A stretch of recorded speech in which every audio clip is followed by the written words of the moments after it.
संदीप ने अपनी माँ के कहने पर गांव में शादी कर ली थी। लड़की का नाम था सुनीता।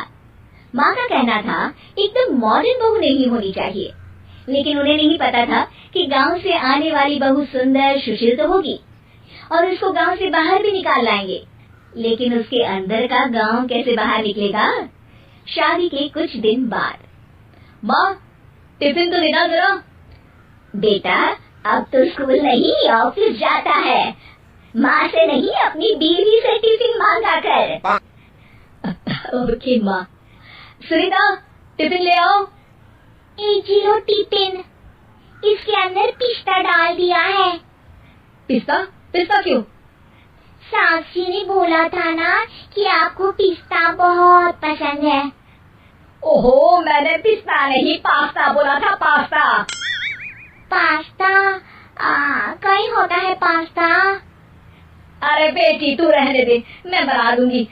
अच्छा किया कि पाव भाजी बनाने का नहीं बोला, वरना किसी के पाव बना देती है। सुनीता को बुरा लगता है, लेकिन उसकी नादान हरकतें कम नहीं होती। ऐसे ही एक दिन, अरे तुमने ये क्या लगाया है? अरे आप वो फूस फूस करके लगाते हैं ना, वही। डियो? कहाँ दियो? किसको दियो? अरे वही ना जिससे खुशबू आती है। हाँ हाँ सही पकड़े हैं। अच्छा लेकर तो आना। कौन सा डियो लगाया तुमने? अभी लेकर आते हैं जी। संदीप की बात मानकर सुनीता अंदर से खुशबू वाला फुसफुस लेकर आती है। OMG!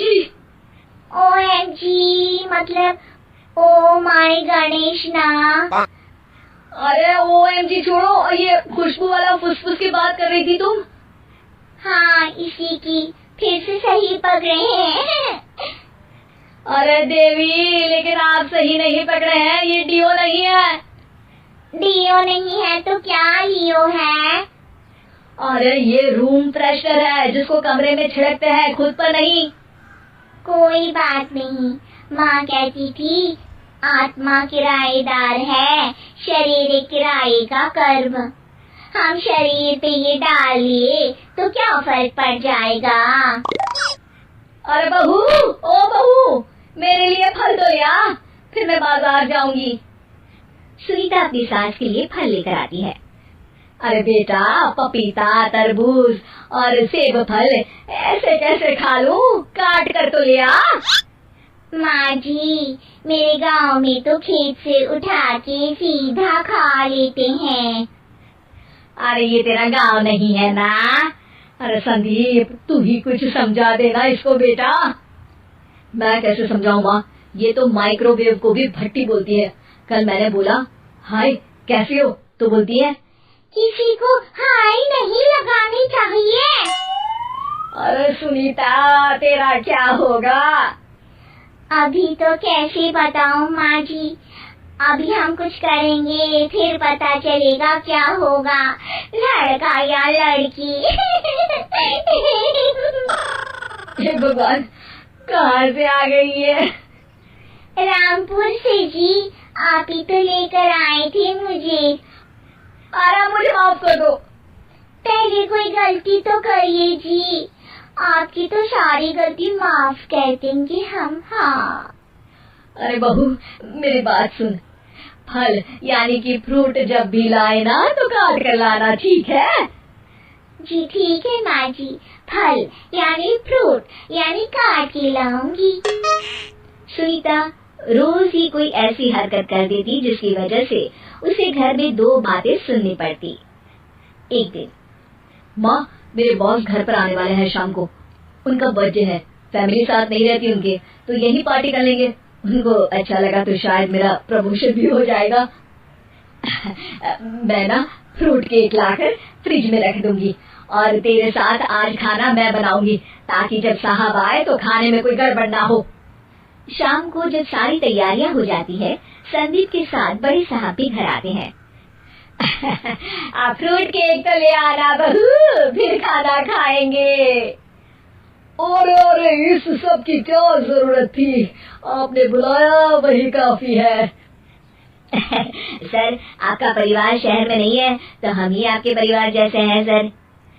इतने में ही सुनीता फ्रूट केक लेकर आती है और बड़े साहब की टेबल पर रख देती है, और जैसे ही केक के ऊपर का बॉक्स हटाती है, ओह, ये क्या है? केक तो कटा हुआ है। मैं तो ऐसा नहीं लाई थी। आप मुझे शाबाशी दे सकती है माँ जी, मैंने ही केक काट दिया। आपने कहा था ना, फल यानी फ्रूट यानी हमेशा काट के लाना, तो फ्रूट केक भी तो फ्रूट ही है ना, तो मैंने पहले ही काट लिया। हूँ ना मैं समझदार। अरे बहू, ये क्या किया? केक हमेशा वही काटता है जिसका जन्मदिन होता है। तुझे एक बात भी समझ नहीं आती, एक नंबर की बेवकूफ है। पूरा माहौल बिगड़ चुका था। संदीप को लगने लगा था कि साहब उसे प्रमोशन तो दूर की बात है, कहीं डिमोशन ना दे दे, लेकिन साहब बीच में ही बोल पड़ते हैं। अरे अरे, कोई बात नहीं, ये इनकी बेवकूफी नहीं है, इनका भोलापन है। बेटा, आप कहाँ से हो? रामपुर गांव से। अरे वाह, गांव से? फिर तो आपके गांव में ताजे फल और सब्जियां मिलते होंगे। हाँ, सही पकड़े हैं। हम तो काटते भी नहीं, सीधा खा लेते हैं। मैं ना एक बार तुम्हारे गांव घूमने जरूर चलूंगा। क्यों संदीप, ले चलोगे ना? मुझे गांव घूमना बहुत पसंद है।